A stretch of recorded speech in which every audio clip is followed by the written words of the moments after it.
जब भी सोनम वांगचुक का नाम आता है तो सब कहते हैं रियल लाइफ रैंचो, इनोवेटर, एनवायरमेंटलिस्ट। लेकिन क्या उनकी स्टोरी इतनी साफ और परफेक्ट है जितनी दिखाई जाती है? चलिए एक बार उनकी कहानी को क्रिटिकल नज़रिए से देखते हैं।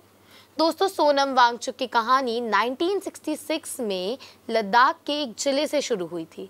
एक ऐसे घर में जहां उनके फादर सोनम वांग्याल एक पॉलिटिशियन थे और उनकी माँ एक इलिटरेट हाउसवाइफ। मतलब एक तरफ पॉलिटिकल एक्सपोजर था तो दूसरी तरफ एजुकेशन का लैक।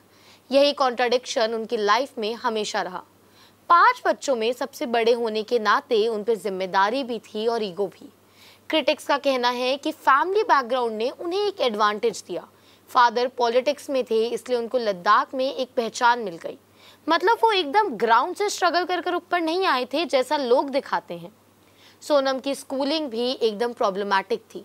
लैंग्वेज बैरियर के चलते उनको शुरू में स्ट्रगल्स का भी सामना करना पड़ा था। उनकी शादी रिबिका नॉर्मन से, जो एक अमेरिकन एजुकेटर हैं, उनसे हुई थी।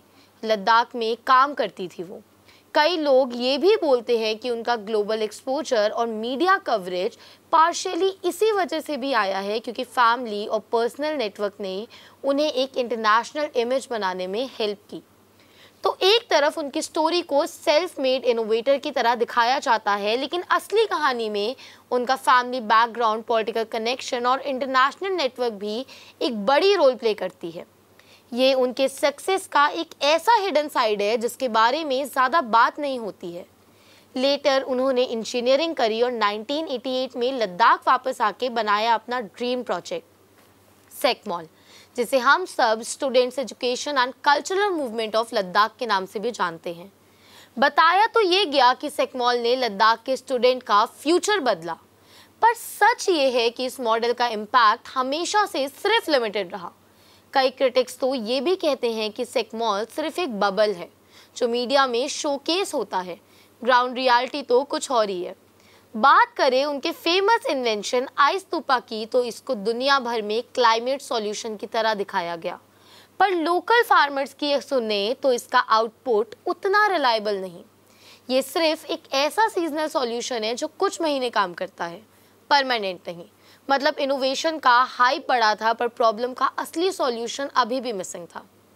अवार्ड्स जैसे रामोन मक्साई अवार्ड, रोलेक्स अवार्ड और रिकॉग्नाइजेशन तो उनको मिलते रहे, लेकिन अगर सच्चाई देखें तो असल में उन्होंने अपने इनोवेशंस को पीआर प्रोजेक्ट बना दिया। मतलब हर काम से ज़्यादा उन्होंने खुद की ब्रांडिंग की, जिस वजह से कुछ लोग उन्हें आज पीआर साइंटिस्ट भी बुलाते हैं। और अब इन कुछ सालों में सोनम वांगचुक ने अपना फोकस इनोवेशन से एक्टिविज्म पर शिफ्ट कर दिया। लद्दाख के लिए 6 शेड्यूल डिमांड, क्लाइमेट चेंज के प्रोटेस्ट और हंगर स्ट्राइक्स, सब ने उन्हें मीडिया स्पॉटलाइट में रखा। लेकिन फिर से वही सवाल उठता है, क्या ये प्रोटेस्ट ग्राउंड रियलिटी बदल रहे हैं या सिर्फ हेडलाइंस क्रिएट कर रहे हैं? कई पॉलिटिकल एक्सपर्ट्स का तो ये भी कहना है कि उनकी एक्टिविज्म अप्रोच ज़्यादा परफॉर्मेटिव है, सॉल्यूशंस ओरिएंटेटेड कम।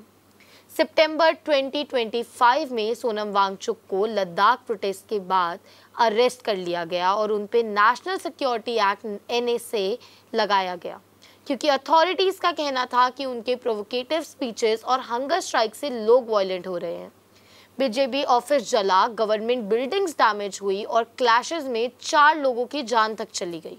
उनके सेकमॉल एनजीओ पर भी फाइनेंशियल इरेगुलरिटीज़ और FCRA वायलेशन के चार्जेस लगे, जिससे उनकी क्रेडिबिलिटी और हिट हुई। रविवार सितंबर 26 वांगचुक को ले से उठाकर जोधपुर सेंट्रल जेल में शिफ्ट कर दिया गया है, जहां उन्हें हाई सिक्योरिटी वार्ड में रखा गया। देखा जाए तो उनका एक्टिविज्म अब इनोवेशन से ज़्यादा पॉलिटिकल और सेल्फ ब्रांडिंग बन गया है। और उनकी अरेस्ट को एक तरफ गवर्नमेंट क्रैकडाउन कहा जा रहा है तो दूसरी तरफ लोगों का ये भी कहना है कि उनका आंदोलन असली प्रॉब्लम सॉल्व करने के बजाय और भी ज़्यादा दिक्कतें पैदा कर रहा है।